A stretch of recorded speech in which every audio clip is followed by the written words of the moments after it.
Eh bien, bonjour, bonsoir, salut à toutes et à tous, ici Rager, on se retrouve aujourd'hui pour la review sur les actualités du 19 juillet 2023. Donc, qu'est-ce qu'il faut retenir de ce qui a été dit au journal de ce soir, le fil info de France Info? Ils ont parlé de la canicule. Ils ont clairement dit que c'était une grosse canicule et on devrait maintenant s'habituer à vivre ce genre de canicule avec la situation climatique due à la pollution humaine. Ensuite, les incendies, c'est l'été, donc avec le vent et probablement des morceaux de verre ou n'importe quoi, et même juste la chaleur, il y a des feux qui se déclenchent, on a notamment en Grèce. Donc là, la seule chose qu'il faut faire, c'est combattre le feu avec les pompiers. Il faut mobiliser le maximum de pompiers des pays frontaliers pour aider les pompiers grecs à combattre les flammes chez eux. Et ensuite, il y a aussi eu le remaniement du gouvernement. Donc Emmanuel Macron, alors ça a commencé, ils ont d'abord commencé par parler de rumeurs de remaniement. Et apparemment, il y aurait deux hypothèses. Soit il y aurait un remaniement ce soir, soit demain matin. Donc vous, dépendant de quand vous verrez cette vidéo, le remaniement aura peut-être déjà eu lieu. Et du coup, qu'est-ce qu'il faut retenir de tout ça? Parce que c'est bien beau de s'informer, mais si on réfléchit pas à comment combattre les problèmes, parce que en fait, dans ces informations-là, il y a plusieurs problèmes qui nous ont été révélés. Alors déjà de un, le problème climatique, qui est pour moi le problème le plus urgent, et il faut que chacun y mette du sien et commence au moins à recycler et à moins consommer de produits de manière générale, à sortir de la société de consommation, hein, manger flexitarien, c'est-à-dire diminuer les viandes, favoriser les légumes, les fruits, les produits laitiers et les légumineuses. Les légumineuses, c'est genre les lentilles, les flageolets, les haricots blancs et rouges. C'est genre en gros les légumes consistants. Et du coup, il faut qu'il y ait un tournant écologique qui soit fait assez rapidement parce que là, là, il y a quand même une alarme qui s'active, hein. Déjà, elle s'est activée il y a un moment, hein. Ça a été dit que en 2030, il n'y aura plus d'eau potable, entre guillemets. On consomme trop d'eau aussi pour commencer. Notre système hygiénique tourne autour d'utiliser de l'eau. Donc il faut obliger les gars, vous allez devoir boire de l'eau travaillée, hein, vous savez, l'eau des égouts traitée. Parce que là, du coup, vu qu'on consomme beaucoup d'eau pour notre hygiène et notre, comment dire, notre bien-être visuel, je veux dire les jardins, tout ce qu'il faut arroser, tu vois, tu vois, l'eau aussi, hein, ça va devenir précieux. Et apparemment, le Sinalès, c'est en 2030. Et bah, avec la canicule qui s'active là, bah, ça va s'accélérer. Si on réfléchit bien, ça va pas être 2030, ça risque d'être 2000. Si moi je dis pas de conneries, hein. Après je suis pas un spécialiste, il faudrait que les spécialistes se repenchent sur le sujet. Mais on pourrait se dire même 2029, tu vois. Et même 2030, déjà de base, ça fait que 7 ans. Hein. 7 ans, ça passe vite, les gars. Hein. Souvenez-vous de vos 7 ans. Hein. Bah, vous en souvenez plus. Je savez même plus trop quoi situer. Genre, si je vous dis en quel cas vous étiez à 7 ans, vous devez compter oui. Alors on va au CEPAS 6 ans. Donc 7 ans CE1. Tu vois, genre, c'est des souvenirs qui remontent loin. C'est temps de votre vie, c'est passé depuis un moment. Hein. Vous avez pas 7 ans de souvenirs dans l'esprit, hein, les gars. Mais bref. Alors là, du coup, faut qu'on ait un tournant écologique et donc du coup, faut investir dans la transition vers les énergies vertes et tout ce qui est recyclage et encourager les gens à consommer moins d'eau. Mais le problème qu'il y a, c'est qu'on rentre dans une période de canicule. Donc en fait, la seule eau qu'il faut consommer, c'est celle pour la vaisselle, pour le linge et qu'on boit. Et en plus de ça, j'ai même envie de dire pour des questions de santé, favoriser les bouteilles d'eau cristalline. Buvez pas l'eau du robinet, les gars. Même si l'eau du robinet, dites-vous qu'elle est plus là pour tout ce qui est le travail de l'hygiène. Genre en termes d'alimentation, elle est pas en minerai, des fois elle peut être saturée en fer, il peut y avoir plein de problèmes, hein. Préférez l'eau minérale, moi je vous conseille la Volvic ou la Evian, elles sont un peu plus chères que la cristalline. La cristalline aussi c'est une bonne eau, mais Volvic et Evian c'est un niveau au-dessus, elles sont vraiment très pures, tu vois, c'est puissante. Je sais pas comment vous expliquer, genre les minéraux qu'il y a à l'intérieur, ça tabasse. Bref, Donc après, il faudrait qu'il y ait une sensibilisation à l'écologie. Et il faut qu'il y ait des spots à la télé qui expliquent aux gens comment un petit geste peut entraîner, justement, un petit geste peut aider la planète, tu vois. Il faudrait même qu'il y ait un mec qui se chauffe et qui commercialise des poubelles de recyclage intérieures. C'est genre que tu aies un petit kit de poubelles. Un peu genre une sorte de socle carré comme ça avec quatre poubelles comme ça, tu vois, et là tu as là, des déchets ménagers et ce qui se recycle pas, même s'il faudrait tout recycler, même si c'est pas encore trouvé comment on fait pour recycler avec. Ensuite verre, papier, carton, plastique, et il y a aussi métaux. Il faut aussi métaux. Et bref, tu vois, en gros, faut investir toute notre énergie, nos moyens, notre imagination dans, ok, comment rendre même limite le recyclage ludique, tu vois, genre chauffer les services civiques, là, investir dans un service civique dans toutes les grandes villes de Marseille où le thème c'est l'écologie et ils font des actions de recyclage, de tri de déchets, tu vois, des trucs comme ça, tu vois. Et bref, et augmenter la communication des services civiques dans les écoles. Dans les lycées, tu vois. Bref, ça c'est l'arc écologique pour le bien de la planète Terre que doit faire la planète, le pays de la France pour, euh, pour aider un tout petit peu la planète, hein. Il faut commencer par, il faut grave foncer les gars dessus, hein. Mais moi là je suis à l'hôpital donc je peux pas recycler parce que déjà de là où je suis il n'y a pas de poubelle pour recycler. Et en plus de ça, dans l'arrondissement où je suis, il n'y a pas de poubelle pour mettre le verre, pour mettre des trucs comme ça. En tout cas, j'en ai pas vu. C'est aussi ça, tu vois, la ville de Marseille, il faut qu'elle investisse dans le recyclage, hein. Donc il faut qu'elle mette des spots de trucs de recyclage un peu partout. Toutes les mairies, en fait, elles doivent s'axer sur le recyclage, en fait. Toutes les mairies, il y a pas une seule ville qui ne doit pas le faire. Voilà, mais moi, voilà, regarde Diades, 4 abonnés sur, 4000 abonnés sur sa chaîne, 3 vues par vidéo, tu vois, c'est pas moi qui vais changer les choses, tu vois. Et c'est justement là où je vais connecter, tu vois, avec le sujet du remaniement. Qu'est-ce que je pense du remaniement? Alors déjà, je vais un peu vous expliquer mon vécu.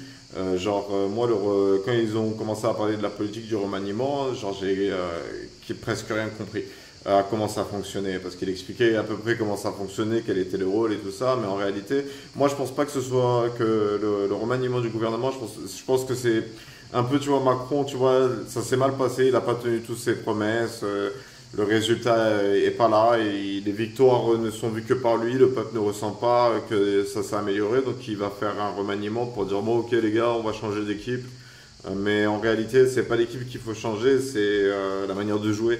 En réalité, le problème qu'il y a en fait en France, c'est grosso modo, c'est tout simplement la diplomatie. En fait, faut que depuis l'école, faut apprendre aux enfants à débattre. Parce qu'on a des conflits, on a une frontière des classes, on a une frontière générationnelle, on a plein de frontières psychologiques partout qui nous empêchent de bien communiquer les uns avec les autres. On est trop dans l'élitisme et la méritocratie, on comprend pas aussi la liberté de chacun et que chacun est libre de vivre sa vie comme il veut, et tout le moment qui fait du mal à personne. On n'a pas besoin d'apporter un jugement sur lui et sur ce qu'il fait et sur les raisons et la manière qu'il a de faire les choses. En plus, dans la vie, la seule chose qui compte, c'est les résultats, entre guillemets, même s'il y a aussi la tentative qui compte beaucoup, hein. Lorsqu'il n'y a pas tout le monde qui peut courir vite, alors quand quelqu'un dans une équipe sait courir vite, il doit des fois se dire pour jouer en équipe, il ne faut pas que je cours à ma pleine vitesse, sinon je ne pourrais pas faire une 2 avec mon meilleur ami. Tu vois le délire? Alors du coup, en fait, il faut juste que la manière d'échanger avec le peuple évolue et qu'elle soit plus ouverte et aussi plus compréhensible et un peu moins... il y a un blocage, il y a un frein, parce que le peuple dit ah ça c'est pas bien, mais les représentants disent oui mais on a fait ça de bien.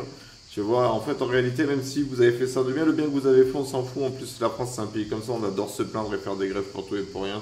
Là maintenant la nouvelle mode c'est les manifestations. Il y en a certaines elles sont intelligentes, elles sont pertinentes, il y en a certaines un peu moins, mais après en même temps c'est aussi la seule manière de s'exprimer de manière diplomatique, la manifestation, c'est le seul outil qu'a le peuple pour faire entendre son mécontentement. Donc il faudrait aussi revoir la manière dont ça peut être géré une manifestation, parce que lorsqu'il y a une manifestation, en réalité, c'est surtout parce que le peuple il considère qu'il y a des problèmes, tu vois, et que sa vie ne le satisfait pas, donc il fait appel aux dirigeants pour qu'ils arrangent les choses, tu vois. Donc en fait, c'est aux dirigeants de dire, ok, bon les gars, stop. Je comprends pas ce que vous me reprochez, mais dites-moi c'est quoi votre problème, je vais essayer de le résoudre et de mettre une équipe dessus. En fait, c'est l'échange. Le problème, c'est l'échange qu'il y a entre le peuple et les dirigeants qui est très mauvais et même qui est inexistant. J'ai du mal à voir Macron, par exemple, faire quotidiennement des rapports au peuple et aux journalistes, tu vois, qu'ils puissent être confrontés de temps en temps à des mecs rien à voir. C'est pas obligé d'être un grand mec du gouvernement pour aller parler à Macron ou un grand journaliste dans un grand journal pour avoir une interview avec lui, tu vois, que ce soit un peu plus populaire la politique. Le problème de la politique, c'est que c'est carrément une autre dimension, tu vois, t'as la vie de citoyen, non, t'as la vie de citoyen et t'as la vie politique des citoyens. Tu vois, c'est un monde, c'est quelque chose de plus profond dans la vie. Et en plus de ça, pour vraiment être pertinent et comprendre tout ce qui se passe, faut tout suivre. Sinon, ça sert à rien. Les politiques, je sais pas comment ils font pour savoir tout ce qu'ils savent. Tu vois, moi, j'ai des rumeurs. D'où est-ce que ça vient? C'est forcément un contact. Tu vois, moi, en regardant la télé, ces rumeurs de remaniement, j'en ai entendu parler que parce que le journal m'a dit qu'il y a des rumeurs de remaniement. Sinon, dans la rue, on n'en parlait pas de tes rumeurs de remaniement. Hein. La seule rumeur que je connais, c'est un mec dans le 4e qui a pété un câble. Et du coup, bref, l'échange entre le peuple et les dirigeants doit s'améliorer. Et ensuite, il y a aussi le fait que c'est pas l'équipe le problème, c'est aussi les objectifs, tu vois. Il faut peut-être revoir les objectifs et même oublier ceux qu'on a promis, tu vois, et dire, bon, ok les gars, jusqu'ici, en fait, en vérité, on a fait de la merde. Vous dites qu'il n'y a que des problèmes, ok, on arrête. J'annule tous mes projets à part les trucs par rapport à l'éducation parce que l'éducation c'est important d'investir dedans. Pareil pour les JO, j'arrête pas parce que c'est important d'investir dedans, c'est une force économique, il y a plein d'avantages à organiser un événement sportif dans son pays, c'est bien pour la culture, c'est bien pour l'économie, c'est bien pour le tourisme, c'est bien même pour les citoyens, ils ont un événement, tu vois, et bref, tu vois.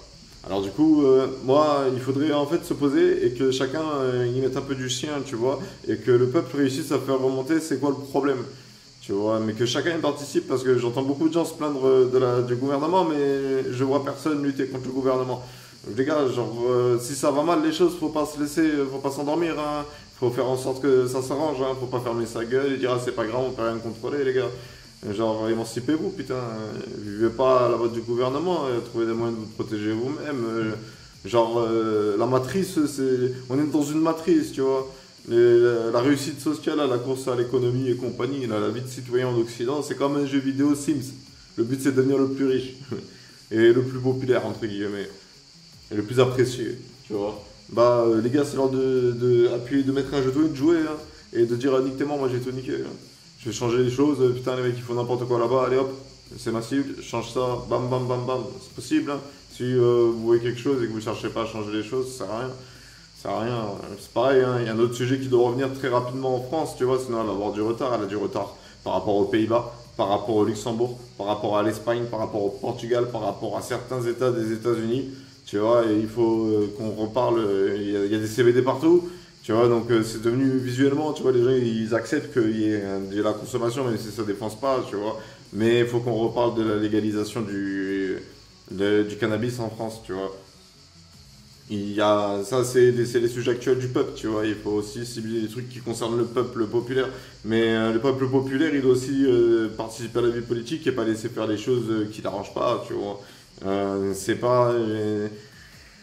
Il faut savoir que la France, c'est l'un des premiers pays à avoir fait une révolution, à avoir dit ciao au roi qui faisait de la merde. Alors du coup, si notre président il fait de la merde, on est censé être les dignes héritiers de cette mentalité. Je veux dire, en plus, on descend tous de grandes familles, j'imagine. Il n'y a personne qui descend d'un lâche. Tu vois ce que je veux dire? Vous n'êtes pas tous comme Spencer comment ça s'appelle là, de Skyward. Votre famille, elle était importante, j'imagine. Elle a fait de grandes choses, tu vois. Faut leur faire honneur, tu vois. Là, maintenant, ça part en couille partout, les gars. Faut intervenir, tu vois. Et il faut suivre aussi, il faut être attentif. Et quand ça va mal, en politique, en fait, c'est pas compliqué. Hein. Quand quelque chose va mal, il faut juste le dire. C'est tout. Et quelqu'un qui, normalement, sera concerné et qui pourra avoir de l'influence, partager ce qui a été dit, tu vois. Genre, ce mec-là, il dit un truc pertinent, faire du bouche à oreille, tu vois. C'est transmettre l'information, tu vois, entre citoyens, tu vois. Échanger les informations, mettre sur les bons plans, tu vois.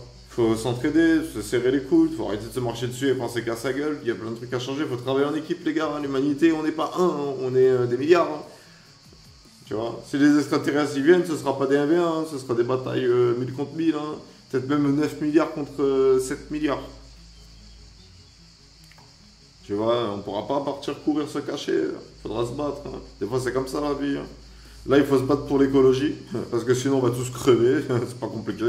C'est pour ça que moi, je veux pas de gosse, parce que je visualise que la fin de cette humanité, genre, je ne veux pas faire naître ma lignée dans un monde qui va mourir. Tu vois, il faut d'abord changer les choses, tu vois. D'abord, il faut changer les choses. Tu vois, d'abord, il faut que j'améliore la vie, tu vois, que je me dise, ok, maintenant, je veux que mon enfant grandisse dans ce monde. Tu vois, là, le monde qu'on propose à ma descendance, je l'aime pas. Je m'inquiète pour ma nièce quand ça va commencer à devenir sérieux la vie, tu vois. Genre, j'ai pas confiance en l'humanité, moi. Faut d'abord changer les consciences. C'est surtout ça le truc. Éveiller les consciences, changer les mentalités, améliorer les échanges et mieux choisir les objectifs. Mais là, comme ça, je ne saurais pas dire c'est quoi l'important en France. Mais l'un des objectifs serait de lancer des pourparlers avec Vladimir Poutine. C'est tout. C'est tout. Et donc du coup, il n'y a plus de commerce de blé. Ça aussi, ça avait été dit aux infos. Je vais le rajouter. Ça aussi, ça avait été dit aux infos. Poutine marchande avec le blé.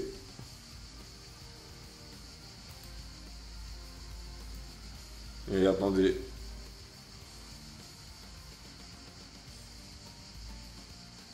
Bon, bref. Et donc du coup, Poutine, il marchande avec le blé, il refuse de renouveler le contrat de transit du blé, de livraison du blé, si on n'écoute pas ses revendications. Donc il nous affame, c'est le début de la technique le puits empoisonné. Il va attaquer nos ressources pour nous affamer.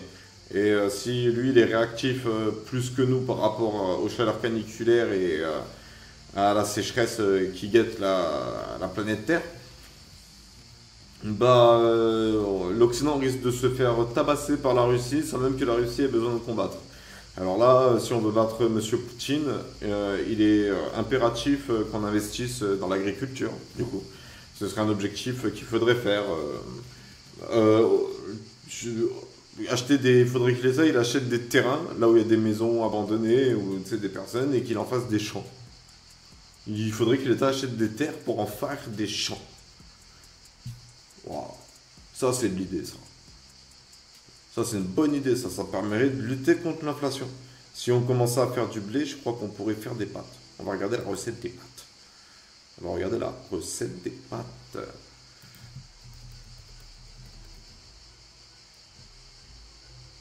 Faire des pâtes.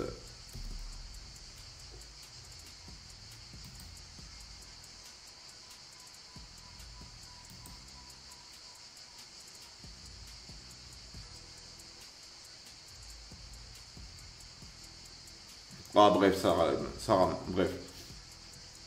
Ouais, bon c'est tout. C'est tout ce que j'ai à dire dans cette review sur les actualités. Je pense que j'ai dit tout ce que je pensais, tout ce qui était important. Maintenant, espérons que ça change. Même moi aussi, il faut que je change. Moi aussi, il faut que je me mette à recycler. Mais j'ai une bonne nouvelle. J'ai peut-être trouvé un appartement et j'ai une autre bonne nouvelle. Je viens de me rappeler que sur ma chaîne en ce moment il y a un jeu concours que vous pouvez gagner 50 € de manga ou de CD de musique ou de livres, de ce que tu veux en fait à la Fnac. Pour ce faire, il faut que tu réunisses les 7 mots-clés. Le thème c'est les ténèbres. J'ai distribué dans chacune de mes vidéos.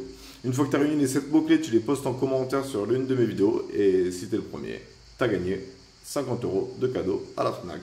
Et donc j'en donne 2 parce qu'il n'y a toujours pas de gagnant et ça fait un moment que j'ai commencé le jeu concours. Et donc les mots-clés, c'est lune et ombre. Voilà.